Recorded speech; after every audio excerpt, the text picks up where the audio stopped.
Il était très tôt et très froid, ce petit matin-là de novembre, lorsque nous avons croisé le chemin d'Essam, sur le campus de Caen. Et c'est forcément une de ces rencontres que l'on n'oublie pas. J'ai quitté le Soudan en 2016. Je n'aurais jamais imaginé que j'arrive ici en France parce qu'au Soudan, et tout d'un coup, il y a eu des problèmes. Du coup, j'ai décidé juste de sortir du Soudan. Et là, je suis arrivé ici en France. J'ai laissé ma famille au Soudan et c'est difficile de ne pas penser où, mais des fois, en fait, c'est très difficile de concentrer dans ma vie ici, mon travail et ma famille là-bas. Franchement, ça m'a fait un peu mal. Bonjour. Dans sa vie d'avant, Essam Sharfeldin était étudiant en ingénierie informatique à l'université de Khartoum au Soudan, qu'il a dû quitter précipitamment, sa licence et ses souvenirs en poche.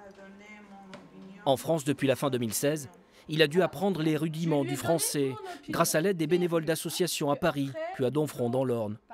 Depuis la rentrée 2019, il a réussi à intégrer le dispositif du DUPEX, ce diplôme passerelle pour les étudiants en exil, au Carré international. Il faut que j'apprenne le français pour continuer mes études en France. C'est très très important pour moi parce que je veux vivre ici en France, mais pour aussi travailler, connaître des gens, il faut aussi parler français parce que pour moi c'est un vrai challenge pour moi. Je l'ai laissé sur la table comme d'habitude. C'est bien. Alors prononce bien, je les ai laissés. Il y a les grammaires, il y a aussi du graphique, on apprend sur la culture française, l'histoire de la France. Et pour moi, c'est des choses très importantes aussi. Comme je vis ici en France, il faut que je sache beaucoup de choses de la France. Vivant désormais dans l'Hexagone, sous le statut de réfugié politique, Essam sait bien que le chemin de l'insertion universitaire sera compliqué, mais certainement bien moins périlleux à emprunter que son périple à travers l'Afrique et l'Europe, dont il préfère taire le récit, certainement par pudeur, mais aussi par manque de mots.